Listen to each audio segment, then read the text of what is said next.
Hello, Rachel. Hi, Ryan. How are you doing? I've been better. How could that be? Don't you know it's harvest time? I'm excited for some pumpkin beer. Have you ever had pumpkin beer or No. any kind of No. fruit and or vegetable beers? No, because usually if they're made of fruits or vegetables, they're ciders, not beers. So you can't get a pumpkin beer? Um, The beer heads out there are screaming. They're saying, how do you not know? I don't You're think Australians. You drink beer. Yeah, we do. And we drink a lot of cider too. Lager. Or some ales. More lager than some other stuff, I would say. But, Rachel, you maybe need your spirits boosted up by being reminded about what we do here on this podcast. I know what we do here, and 99% of the people listening also know what we do here. But for that one person, and for those lovely, not weird at all people who just like hearing this description every single time, what do we do here, Ryan? Or do you want me to explain? We watch episodes of science fiction television and we review them and we go through them. We are currently watching Killjoys. It has been 10 years since it initially aired, and why not celebrate by giving it a watch and talking about it? I've seen the show before, but only once, and Rachel has never seen the show, so this is a first-time viewing for Rachel. So don't worry, everyone. We won't be spoiling things for stuff ahead. If you are a first-time watcher or you're wanting to have a podcast and companion as you give the series a rewatch, we're here to do the job for that very function. And we are called Yum Yum because another sci-fi show that had yet to come out when Killjoys first came out needed to warm itself up a bit, find its groove. That's right, Star Trek Discovery. And they found their groove, they found their sweet spot, the yum yum spot, in their second season finale, where they had a character say the line yum yum. And it was so hilarious, it was absurd, it was so wacky and just kooky that we named ourselves after it. And we like to bring it with us everywhere we go. But Rachel, we are going through Killjoys, and do you have the name of the episode we're talking about today and a description of what went on in it? This episode is called The Harvest. And for some reason, I guess Ryan just likes introducing new challenges. He said no to reading the IMDb descriptions of these episodes. And you introduced a new challenge to us making our own descriptions, which is you get heckled during them, so get ready. You did that to me last time and I haven't forgotten. So you open that doorway. Be better. Interesting. Be better than me. Oh, okay, I'll see what I can do. I'll have to contain myself. Johnny sees a sexer, but leaves with a warrant instead of a happy ending. Oh, Rachel, are you one of the comedy writers of Killjoys? Duck. Duck? Quack, quack. Indeed. They have a pet duck. They got one. I was saying when we were reacting to one of these episodes, I hope in the next one they get a pet. I said dog, cat. You ended up with quack, quack, duck. Correct. So what was Duck up to in this episode? No ducks. Dutch takes charge on an undercover mission. Meanwhile... Oh, you included a meanwhile. Wow, you really have graduated from the school of summaries. Davin is forced to confront his battle brain if he wants to become a part of the team. you had to include Battle Brain. That's how I know you are actually one of the writers of Killjoys. This episode in particular was written by a special someone, Aaron Martin, who only has this episode for Killjoys under his belt. He does not continue to write anymore, which is unfortunate because, not to give too much away, but I thought the voice of this episode was really strong. But he would go on to create his own science fiction television series, one of the worst science fiction TV shows of all time, sadly. I don't say that with relish. It's sad because he did Another Life, which was one of those many Netflix sci-fi shows that come and go, but it had the allure of, it's Starbuck from Battlestar. She's leading a sci-fi show, and this one's set in space, and there's going to be aliens and kooky nonsense, and it's not very good, unfortunately. But it is worth bringing that up because, this person did a lot of just one-and-done guest writing spots on other shows like this, and then eventually they got to be in charge of their own show, which did run for more than one season, I'll give it that. And this episode was directed also by someone who's only a part of just this one endeavor on Killjoys, which is Michael Robinson, who is a guy that directs TV. He just does everything. For the last 6 years, he's doing nothing but Christmas movies, Christmas shows, Christmas. He is in the Christmas industry, that industry of entertainment where it's just everything's all Christmas now, which a bunch of the people involved in Killjoys partake in. I'm pretty sure Aaron Ashmore does a bunch of these movies nowadays too. But Rachel, Yum Yum was not just a fleeting thing that happened. No, we decide. No. We decide how we are going to bring the Yum Yum to each of the shows that we cover. And you declared the Yum Yum for Killjoys will be the Yum Yum laugh. And now people can see what kind of laugh, be it internal or external, is genuinely expressed. Because we record our reactions to the episodes now, which I always feel weird about when I say these, because I'm I didn't laugh, but I found it funny. You had some moments that took you aside, let's just say that. Yes. And everyone can find all of those reactions on our Patreon and other places, all of it in the description. But what is your Yum Yum laugh of the harvest? It's easy. It's a very easy thing. I'm wondering if we're going to have the same pick. What's one of the major strengths of this episode is the humor to it.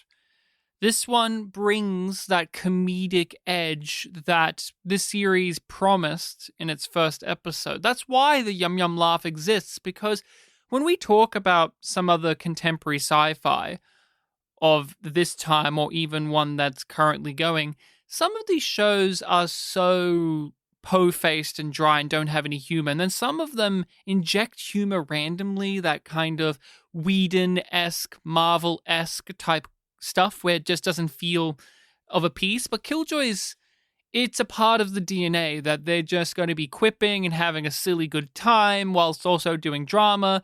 And they did a promise. They promised that we would have just one of the basics of comedy, which is one of the characters, Johnny, cuts off his ear. And we find the ear, and you just are waiting for that hard cut to his brother to have a reaction to that. But they don't give it to us immediately. They actually have a moment or two between. But when they do cut back to Davin, he is just got a string of things to say about how his brother's an idiot and he chopped off his ear, son of a bitch. And I loved it. I wanted it. It wasn't unexpected, but it's just one of those rules of comedy that they had to follow through on. And even though I know they're going to follow through on it, it still made me laugh and gave me joy. Crazy ear-chopping son of a bitch. Lucy, ready engines. My pick was one of Dutch's lines. Which is she shoots off her gun in the bar and then says, I have a headache, a badge, and a gun. Behave. And since the actress is British, when she says behave, you can't help but think of Austin Powers when she says it. You can't help it. It's wired into our brains. Oh, behave. But what did you think overall of this episode, Ryan? Did you want it to behave better? I loved it. This was my favorite episode so far. We're only 3 in, so there's not a lot to compare it against, but this snap, crackled, and popped for me. It delivers on what it says it's going to do and still has some fun additions to the formula. We are brought in on a job that requires the gang to go undercover. Meanwhile, Davin is having to get his psych eval, which then helps open up the scope of the world and the characters that inhabit it, and so on and so on and so on. I had a marvelous time. It's cheesy, but the episode knows what it is. It doesn't have that identity crisis at all. This is a confident episode, and it's stylish as hell. Like, we were commenting when watching it that the action and the music combined very, very, very expertly. There was a lot of thought put into it, and there was sexy factor here, but it didn't feel... I don't know, maybe you'll disagree because I know you had some comments to make in the first episode, but it didn't feel like the sexy factor here was just to be objectifying or leering. It had a purpose to it, and there was a duality and playfulness to it. And it's just a lot of things like this just got my brain and my mind going. It just was really exciting of an episode. The sexiness was fun instead of gross. What did you feel about The Harvest? I thought that it was a really solid episode, and I liked the way that it balanced the ongoing plots as well as the plots within the episodes and the characters across things, as well as the introduction of a new potentially ongoing character. We get a doctor. We do get a doctor character. Ryan loves his doctors in Sci-Fi. I do. They're often my favorite characters. They just have a certain mode that they offer up that other characters aren't afforded, and I always relish that. And we can talk about her later on, but what were some of the things about this episode that was so positive for you, and how did it alleviate some of the things that didn't work so much in some of those other episodes, because we're still in the growing pains of it all. Yeah, like I said before, it's balanced. So it doesn't feel like it's plot over character, but it has moments for both. That was a big thing for me. I really am appreciating how they're incorporating the world building into each of these episodes. Like, the last one was fairly clunky in the way that it was doing it, but in this episode, we get to continue to see them be in their world, and the world is just existing. Like, we're encountering this harvest time, and it's just told, like, what's going on and what this means and how this works. And it makes sense that those things are being explained to these characters at this time. We're also getting more into the internalized bigotries that are in the quad, the class system as well, the divides. It is, oh, you're from Westerly, you're scum, and oh, you're from Kresh, that means you're a highborn piece of shit. And there's more of that, which we haven't seen really flare up. It's been more, oh, the company sucks and you're Killjoys, you suck. So that's been more, I guess, you know, job related rather than just identity in terms of like where you're born or your skin color or your gender or stuff like that. We're getting more of those things kind of flare up in this episode as well, because what makes world building work for you?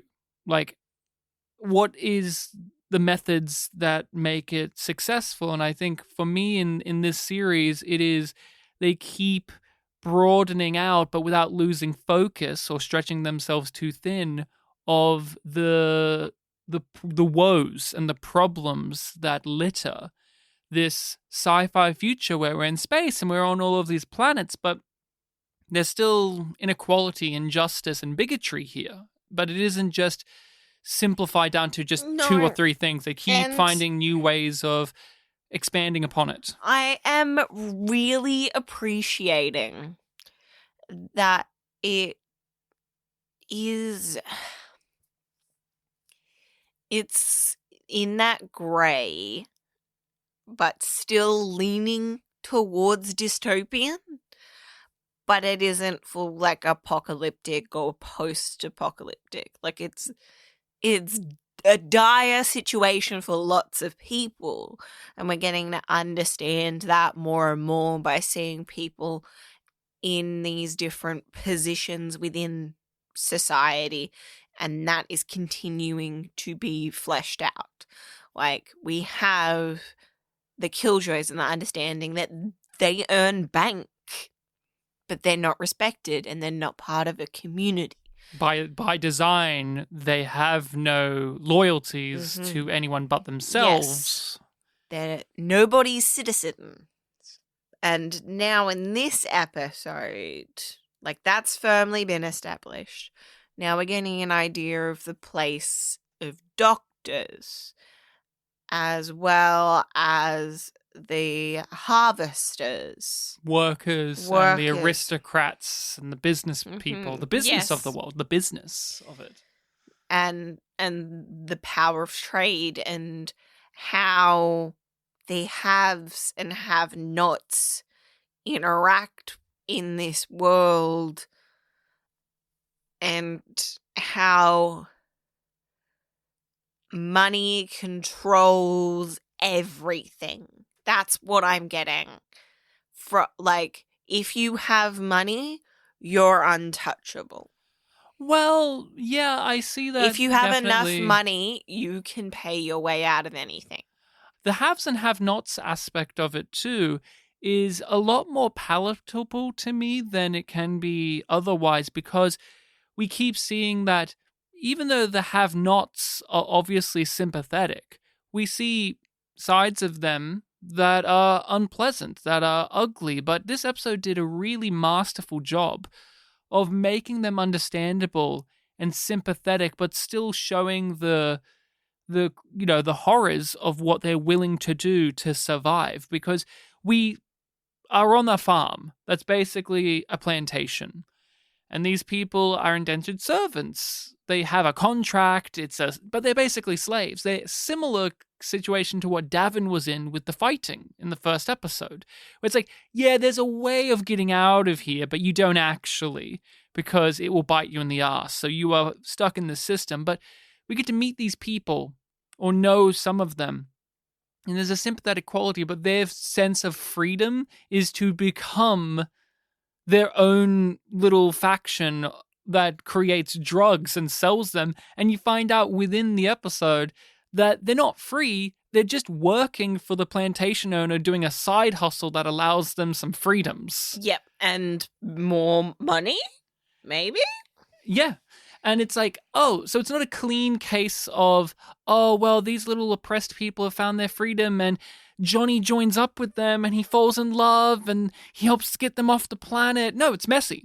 It's very messy. They are not black or white. There's a lot of gray in this episode. And I think that also is why this one works so well. It makes it more interesting to us because they are delving into those things without overtly explaining anything or saying how you should feel about those things.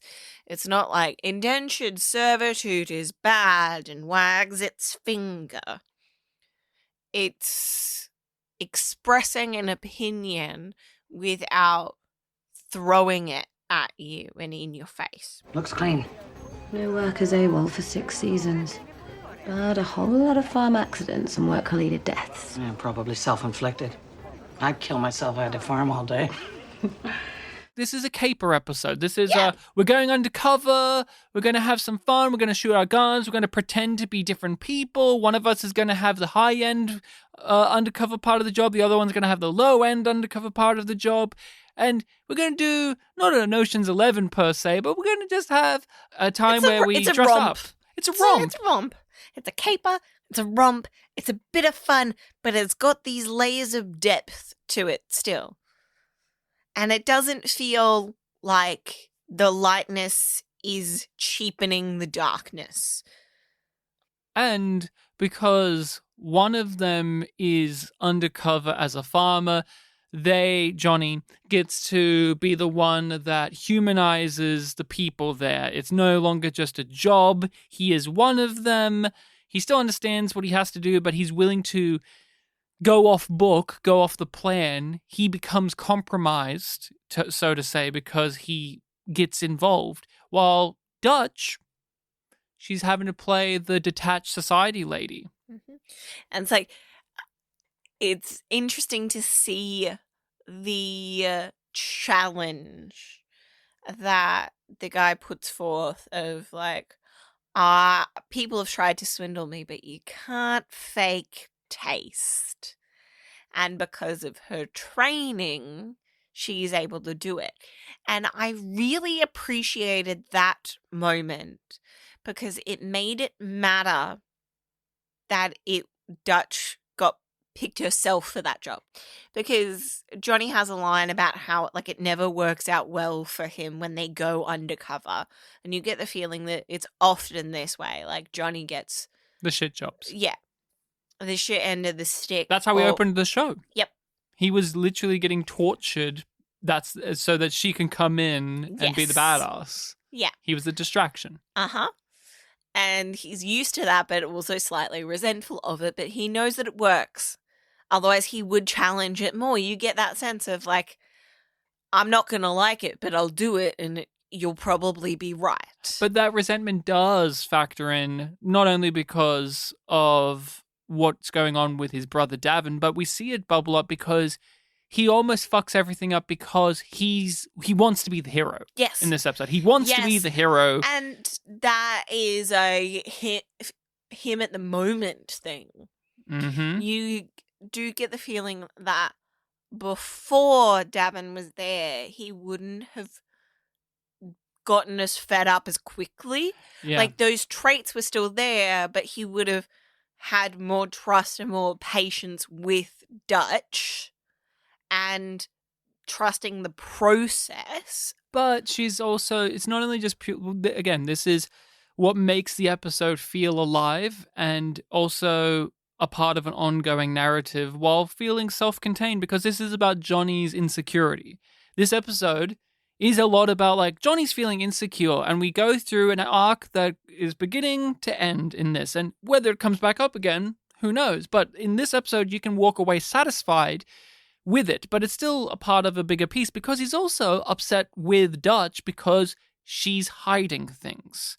She's not telling the truth. She's been gone for ages. She's got this burn on her wrist. Like she's not giving him what he needs to be in a partner, like in a relationship, I really like them as partners. enjoyed the button on that arc within the episode because it does feel like it puts a button on it, but the thread is loose.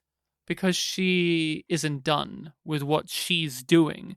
Because Johnny and her, just to talk about like their dynamic, like you said in this episode, she it's right for her to do this particular undercover thing. I liked as well that we didn't get any flashbacks in this episode. There was no flashbacks for her. There was no little Yala flashbacks or no Klein. So it was just relying on, okay, you the audience already know the deal with her. So when she is skilled at being able to enjoy old wines and stuff, you buy it because with the brief breadcrumbs we've given you, you know her background. And that's all you need. We don't need to remind you again with more flashbacks. But Johnny and Dutch, that friction's there because she's doing all of this secretive stuff and not letting him in. And so he's not going to tell her things during the mission. Yeah, and he can't get away with it like she does. And he's pissed. And he's petty. And I get the sense that he's not facing those things. But he knows that his head isn't in the game. And he's annoyed that his head isn't in the game. So he keeps on trying to do these things to prove to himself and to prove to others that he's good, that he's better, that he's a good killjoy. And the fact that those things are coming from a place of insecurity make him fuck up because he's not doing things with a clear mind. And he's not being rewarded for openly communicating because in all of these episodes, he has been openly. Yeah, he's very upfront with Dutch, and Dutch is not. She hears him, but it doesn't get in there fully. Yeah, because she's not ready to open up. No, and she hears him at the end of this episode, but you have these looks, you have these silent moments that we, the audience, understand because she's having to still play whatever game that Klein has put her in that involves her past and that she still doesn't fully understand either. But that end scene, the nice little button scene, like it's the type of thing that I point to as a major strength of Killjoys where you could, in another show like your Star Trek Discoveries or The Expanse, just say, no, Johnny and her are going to have conflict between them. That's not over in this episode. It gets slightly resolved. No, in this one, it feels pretty of a piece. Now, I'm not saying that it won't come back, but from watching this individual episode, when it comes to Johnny and Dutch's relationship and that divide between them, on Johnny's side, which is the side that we are mainly driven by in this episode, I come away getting a full story with it, which is what I really like about Killjoys. Is it has the best of both worlds when it comes to being, one and done episodic serialized type and mixing with the serialized TV format. Like it kind of has it both ways with it, and in this episode it juggles it quite nicely. Did you like their little, I promise I tap my heart? That was cute. Like, it's nice that you can see the damage that this is causing to their relationship, but how solid their relationship is. So it's just eating away at the surface of things. And you're like, is this going to get to the core of the two of them? Is this going to break their partnership eventually?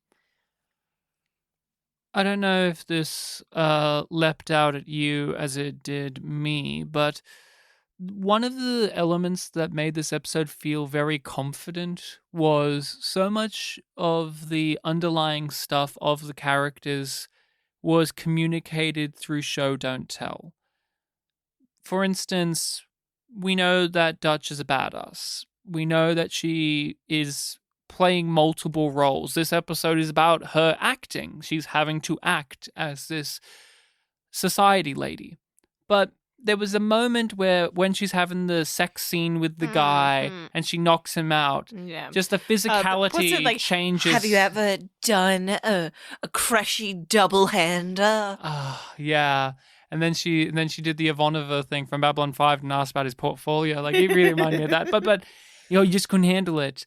Human style. But what I was going to say is, after she knocks him out, the physicality just completely changes. It goes into like hard, cold, almost automaton like efficiency mode, and she just like all of the sex appeal of that scene just drains away, even though she's still in the get up and everything, and she just is all business, all no nonsense. And it was just like that told me so much about her character. And with what I know from these little tidbits and flashbacks into her relationship with Johnny in the other episodes, all of that just in like her getting up from the bed told me so much more than and like, it's dialogue. Great to see how much these actors are managing to embody these characters so early on in the show. Because it's not as straightforward as Dutch is this, Dutch is that. Like you were kind of getting at before. It's like Dutch is performing. And she is performing for this audience and that audience and doing these things. But the fact that you can look at her in a scene and tell how she's playing things and thinking through things. There was a moment that stood out to me. And if we just recorded our podcast immediately after our reaction, I would probably say this is a negative, but we've had a little while to stew on it. And it's that the doctor, she says that you'll have to convince Dutch to let me on because she doesn't like me. And we never get any follow-up on that. We never get to see Dutch interact with the doctor. We don't know why they don't like each other. And I thought, oh, that feels like a missed opportunity. Like, we don't get that in this episode. We don't get any of that. No. But you asked a question when we were watching, which is, oh, if she's got the scar, like the burn scar on her wrist, or all of these physical scars that are on her body, which is like a nice, again, obvious but nice way of showing like, oh, she's had a history of getting into, into scrapes and stuff. Why doesn't she get the doctor to just heal it? Right, that's what you asked. Yeah. And I just said, like, without like even thinking about it, it's just like, well, she said that they don't like each other, and then the whole episode is like Potter's like the only doctor around in Westerly, so it's like, yeah, Dutch isn't going to go to her because she doesn't like doctors. Is like what you kind of get, like, and then you think of that first she doesn't episode. Trust doctors, or she doesn't trust Porter specifically, or is it a mix of both? Is it just because she doesn't want to have to answer questions about how she got the burn? I have a third option, and it's because of the first episode. I think it's because she's someone who's self-sufficient. In the first episode, she's like, oh, I know how to deal with this medical thing right here, right now. I've got to do it on my own. And she even loads the fact that Klein had to help her. Yeah. Like, that's what I get more of a vibe. But here's the thing. Did the episode say any of this stuff? No. Out loud? Directly? It showed it and it inferred it. And it relied on us having seen the previous episodes. But when you watch this episode on its own, it kind of maybe feels like this weird phantom thing of like, hey, they mentioned this, but we never actually got a direct follow-up on the episode. Like, that's why it was niggling at me when I was watching it. I was like, oh, they're not coming back to it. But now, like, I've sat on it for a little longer. I'm like, I actually kind of like that they didn't have a scene where it's like, Porter, I hate you. You suck. You bitch. And then, whatever it is, or like the scene. We don't see the scene where we have the hard cut of Dutch being like, oh, you want her to join the mission? No way. Like, we don't see that scene. No, we just that cut scene isn't needed. And I really appreciate that. How about this? Your partners are heading to Leith. Get me a seat on Lucy when they do. Why do you need my help for that? Because Dutch doesn't like me and she'll say no if I ask. Get me a ride, help me pick up some supplies at the bazaar, and I will sign that psych eval for you when we're back. Deal? How do you feel about Dutch and her mysterious past stuff? Because we didn't mention in our last discussion, but she's hunting down the person that Klein wants her to kill. And instead of killing them, she's captured them and she wants to know why Klein is after them. And this episode, we get her torturing a guy, like for days. She's tortured this person, like. She's not willing to kill him, but she is willing to do something like that because and it's of like she's like on the brink of it. Because it's just like, oh, this would be over if I just kill you, but I want to know why he wants you dead. I want to know why. And I also want to be free of him, so I'm not going to do it. I'm not going to cave. And this person doesn't even know who Klein is. He's never heard of this Klein, At least apparently. he's saying that. She it's believes just like, it enough. She believes it enough, but I also I feel like you would be keeping track of him maybe somehow. But I do feel like that is going to come back and bite her in some way. I questioned during the episode if the burn was just from the chair that she sets on fire, or if it's a consequence of her not following through on the sort of contract of the box. The box. But are you liking this? This has been the slow drip feed throughout these episodes, but it's had a somewhat forward momentum in comparison to, say, Davin's slow drip feed mysterious stuff. And I'm way more interested in Dutch than Davin.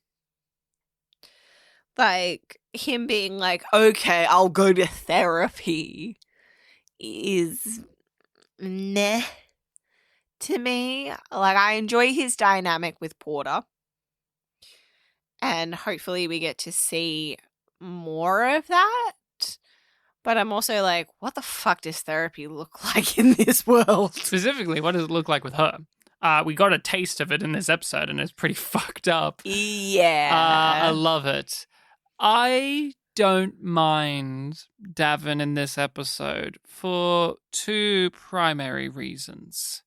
One, he's not the soldier boy who shoots his way out of problems. He doesn't just brute force through the job, and it made the job itself more engaging to watch, to see them have to unfurl the mystery of it all and get involved, or rather than just Davin action mans his way through it. He was much more interesting because he's having to deal with his psychological problems. Yes. That makes him more interesting. Two, and I really liked the way that the performer was communicating him having these reactions and trying to suppress them. I felt like that was done in a way where it was really close to tipping over into being like too much, but it just stayed on that edge where it was just like being really clear with what was going through his head. And some of the things that he does is actually scary. Oh, yeah. Which is better than in the previous episodes where none of it's been scary. His PTSD, battle brain stuff. It's just been like, oh, they're doing this thing. A nightmare. But the second thing that made doesn't him... have the same impact. Yeah, no. And the other thing that made him more tolerable in this episode was we had a character that was there to challenge him and basically shit on him during the whole episode, which was nice. I was like, oh, thank God we have someone who walks in and isn't like, oh, Davin, you could be useful to me, or oh, Davin, I'm your sibling, or blah, blah, blah. We had a character who was like, oh, you're manipulating me. I don't like that. You suck, actually. I care about you because it's my job. I've got more dimensions to me. But fuck you, Davin. And I liked that. I liked having both of those things in the episode of like, we're taking him out of the mode that we've been using him in, and we're having a new person come in and evaluate his character. Yeah, it's nice that he feels like he's getting more to do in this episode, because Dutch had so much more depth from the drop. Johnny is getting like bits and pieces, and a lot of his stuff is still reactionary. Although he's had 2 episodes where he's been kind of the primary driver of said plots. So I don't know. Yeah, but it comes from him being reactionary. Like it still doesn't feel like he's in charge of himself. And all of this stuff with Davin works greatly too from the drop, because he isn't just handed the job of being a Killjoy so easily. He gets to have a position. He gets a level. He's level 4, which is Higher than Johnny. which is what makes Johnny feel replaceable and insecure, and he's worried. And we've even talked about how Davin's set of skills don't replace Johnny's set of skills. I have a question, Yes. which I don't think I asked during the episode. But it's another one of those things where it's like I'm being slightly pedantic, maybe about the wording that they use in the dialogue. Because I'm pretty sure Johnny says, like, I can only kill if accompanied by a level 4 or higher. Mm-hmm. I originally thought that level 5 was the top level. It is the top level. But then it's like, well, why not say 4 or 5? Level Why say 4 or above? Like, it makes it seem like there's more than 5. I took it more as just a case of, I can't remember if there's more than 5. I took it more of him just delineating the fact, like, you are a level 4 and you're above. Like, That's why I wanted to check. I thought you were going to wanted to ask what ask. I asked, which was, I thought getting the levels was about your, like, yes. time within I the knew that we talked about field. that. Yeah. Yeah, I thought you Like, had to earn your ranks, but it's Mhm. more just you are given that on your skill The sets. rack decides. It works in mysterious ways, is what they say. But he isn't handed it so easily. He has to get his psyche eval, which is the problem because we know that he's fucked up in the brain. He has battle brain, Rachel. And we were watching the episode and there was the fight at Pre's bar and it was like, oh, this is a good fight. Like, this is timed well with the music, the lighting's going off, this is popping off. And then The songs work so much better with the action in this episode. But here's the thing. They lured you into a false sense of security because it all ends with him being fucking scary and trying to choke a person to death, and it's only by happenstance that it stops. And Porter, the doctor, we don't know she's the doctor yet, she was trying to have sex with Davin, and then that really turned her off. She was like, you have that she's look like, of her being like, oh, fuck you. Oh, wait, no. no. No. And then that frames everything Pussy going forward. closed now.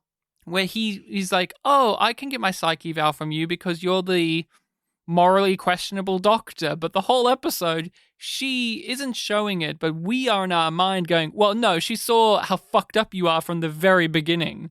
So she's not just going to sign you off easy peasy. She's going to have to do stuff during this episode because, well, it would be weird if she didn't. But I liked how they handled her character overall and like how she interacts with with Davin. But how about you talk us through this doctor character, what she's like, what she does, and your overall opinions on her? Well, yeah, it's interesting that she's set up as a romantic interest to Davin, and that's shut down very quickly. But that undercurrent of attraction remains in ways, even though their relationship has evolved to be more patient doctor first. But it's still one-sided because I think it's more she's attracted to him and he's just trying to use her. He's trying to use her. It's transactional. Yes. And it's like, he is not wanting to engage with anything deeper than that. Like, I feel like if she said, sleep with me and I'll do it, he would have. Mm-hmm. No qualms whatsoever. But she's deeper than that. Yeah. And maybe more ethical? Question mark? Because we see that she's dodgy, but we are led to believe that she is dodgy in a way that she needs to be to get the things to help people, right? She does bad things, but for good reasons. She meets one of my favorite types of doctors, which is frontier doctor character. Yes. So, Davin gets her a spot on the ship. They go to this moon. They go shopping. And then we're like, okay, this is normal somewhat, like, exploring the world, but it's like, what's gonna happen here that makes it interesting? And I was assuming it was just going to be the second thing that happened, which is something triggers Davin, and she has to help him through a PTSD flashback or episode or Trigger, yeah. something like that, which is a part of what happens. But it doesn't happen in the way that you're expecting it to, because she's not very ethical. But first, they're going shopping, and she needs some meds specifically for children, and we saw a child in her waiting room. Nice touch. Attention to detail in Killjoys. And then she injects this lady and threatens her. Saying, I've injected you with, this virus. You know what happens? You're a doctor too. Now give me the meds or else I won't give you the cure. Fuck you. It's like, Yeah. And then she's like, oh, it was only water, when Davin, pushes her on it. And I'm like, I don't know if I believe you. The actress has a very, I don't even know how to describe her performance, but I will say it's brilliant. It's so manic, I guess. She's likable, but she's she does all these crazy things. But then when she justifies her reasoning, there's a certain train of thought you can go along with it. You're like, oh yeah, I get what you're doing there. You're pretty ruthless, and your scruples are all over the place. And I do like that Davin tries to put her down. Oh, you think you know me? Well, I know you. That's right. I have the ability to read files because I'm a killjoy. So, you were banished? No, you're not actually. I got this dirt on you. What do you got to say about that then, huh? You got this narrative that you're just helping out Westerly because of the goodness of your heart. Well, actually, you used to be a rich bitch who got kicked out of the rich bitch place. So, actually, fuck you. And then I like that she's like, yeah, that happened. So what? So what? So what? So what? I'm doing good. Are you? Just. Again, Davin, anytime he tries to do something, in quotations, epic, he's just rebuffed all the way through. The script just goes, so nah, you're going to fall down. That's going to just splat in your face, Davin. The other two episodes were written by people who think Davin are cool. And this episode, it feels like it's written by someone who's like, I don't really like Davin very much. I know I'm supposed to say something to make things better. Say you're sorry. You could start with that. I'm sorry. And for the record, I don't care why you left Crash. It's none of my business. Do you like living this way? No. Then do something about it. It's just a fun subplot because it's introducing a new type of character into this world, the Doctor character. Every sci-fi show has to have a Doctor character, even if they're a one and done, just this type. And she's the new frontier type Doctor character. It's like, it's rough and tumble out there, and I don't have a clean office and a fancy equipment. I've got to barter. I've got to fight tooth and nail to help people out. And do you see the people as scum that you're helping? It's like, why would I? Life is life. It's precious, So what? There's bad people out there, but they're people. I love that type. And I'm not sure if there's any version of the Hippocratic Oath in this world. It doesn't seem like it matters because there's so few out there that she can basically do what she wants to an extent. Mm-hmm. Because what are they going to do? Replace her? There's no one to replace her. Yeah, it's like there's no governing body for them. The Killjoys have a whole system, but doctors... They have their own system in a weird way because this is another thing about the world building of this episode that was really great, was we get to see Westerly a bit more. And we get to see Pre and Porter, even though they share a scene, but they're basically separate for most of this episode. You see how both of them have a very similar attitude to how to get on by with how they operate their businesses. You know what I'm talking about? Like, they just have that certain, like, yeah, you can tell that these are two people who are from the same place with how they go about business, because there's a jovial quality to both of these characters about all the fucked up shit that they encounter every day and how all the fucked up shit they're willing to do for their jobs. And they're drastically different jobs, but there's just a certain camaraderie in the way that they do it. Like, there's a unity to how they do things. Don't seem to like each other. No. It's that thing. There's a sassiness between them. Is it because they're too similar? Did he change his facial hair in this episode? I was asked wondering that, and I was like, oh, we should check that. I think he had a full jawline beard, like trim, light, like skinny. But in this one, I think he shaved the chin, and now he has like a chin, like a chin strappy, old fashioned. He looked different in this episode, and maybe because he was lit in green lighting this time because it was the special harvest lighting. They're really playing around with the technical stuff as well, because they were on, outdoor locations again this time. They were shooting in the woods and in the fields, but it looked nice in comparison to when we shot outside in the last episode and it looked boring and bad. This episode, they're shooting in places that aren't per se visually interesting, but they were doing fun things. Like, I really liked when Dutch was having the conversation. Had a flair to it. Yeah, like when Dutch is in her fancy dress and she's having the conversation about the wines and all of that stuff, there was a certain use of bright lighting. The white balance was blown out in a certain way, and lens flares effect, where it kind of gave where they were sitting at almost this angelic quality, like they were just up in the clouds, even though they're just sitting in a backyard or like a patio. But they're just little things like that made this one rise up better. So anything else you want to say, Rachel, about The Harvest? Any lingering thoughts or little moments that you just want to chat about or flag up?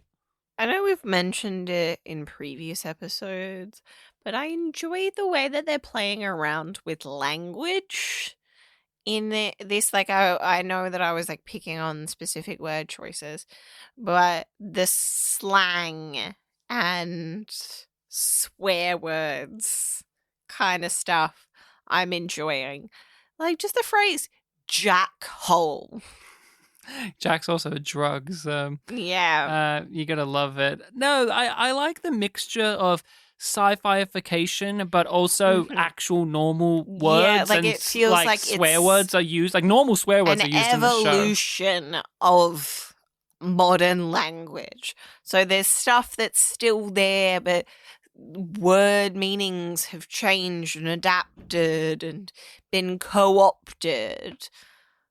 And I give The Harvest, on our rating system of yum being bad and yum yum being good, I give it a yum yum. Yum yum. I give it a hearty yum yum too. Yum yum. Do you want to know what the next episode of Killjoys we will be watching and talking about is? Do.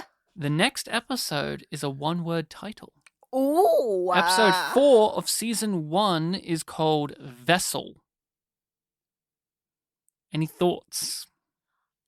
Not a thought, but a statement, which is I'm enjoying the way that they are titling episodes, because it's very clear what they're about, but they have multiple connections and meanings, right? Like, we have The Harvest this episode, and there's the literal harvest, there's the mythology around the harvest, but it's also the cultivation of people and their servitude and labor and the world, and also this sense of things are ripe and ready to be picked and dealt with, and that growth is continuing to happen. Without giving anything away, one of the things that I remembered, and I actually mentioned this in one of our previous discussions, was the names of episodes being like references to songs or pop culture and or puns. And we haven't got that outside of Bangarang. But like, I'm looking at the list and it's like, oh, I can actually pinpoint later on when they start doing that. And I actually kind of liked that because it made episode titles memorable to me. But you know, what you're saying here is so true. Sometimes an episode title can just be straightforward and to the point, and it has more meaning to it. Like, we bemoan sometimes when we cover shows like, oh yeah, look, they're doing like a simple title, or, oh man, where are the pun titles? And then sometimes when we get them like, oh man, pun titles, like titles are always hard to do. But next episode is Vessel. I won't say if I remember anything about it. We'll have to give it a watch and see how it goes. Thank you all so much for being here, everyone, and listening along. Rachel, where can people find us? You can find us on social media under yumyumpod or yumyumpodcast. If you want to email us, send that to yumyumpod@gmail.com. But if you want the really good stuff, it is behind a paywall. You have to be a level 5 Killjoy for this. No, they don't. No. We change our tier levels to like kill levels. But you're right. We have quite a lot of good stuff over on our Patreon, including our full reactions to each of these episodes of Killjoys, as well as a extensive back catalogue. So make sure to follow us on all of those places, rate and review the show, and share it around. It would mean so much to us to have the word spread about people sitting down and giving a Killjoys a proper conversation, because there's not many conversations about Killjoys since it originally aired. Mm-hmm. No. And also, have you done a random act of kindness today? Maybe that can be... Yeah. What it is for today. Have you cut off your ear recently? Have you I've got to see a lady about an ear was a line used in this episode, and have you ever had to do that, Rachel? Have you ever had to see a lady about an ear? No. Have you ever had any ear or medical things in your life? Like, oh god, I had an ear thing. I have. Obviously, I've had them occasionally where I had like cases of like severe blockage from wax and stuff. Earwax. Yeah, I've had that. I had a lot of anything ear more. infections as a kid. You did? Yeah. Okay, I missed out on ear infections. I would always get like throat. No, I don't remember infections. having them, but my sister's just like, yeah, you were on antibiotics a lot as a kid. And you were like, what? Because you couldn't hear. You had antibiotics in your ear. No, well, she told me when I was an adult. What? Yeah, just call it off. And have my tits handed to me by my boss? I don't think so.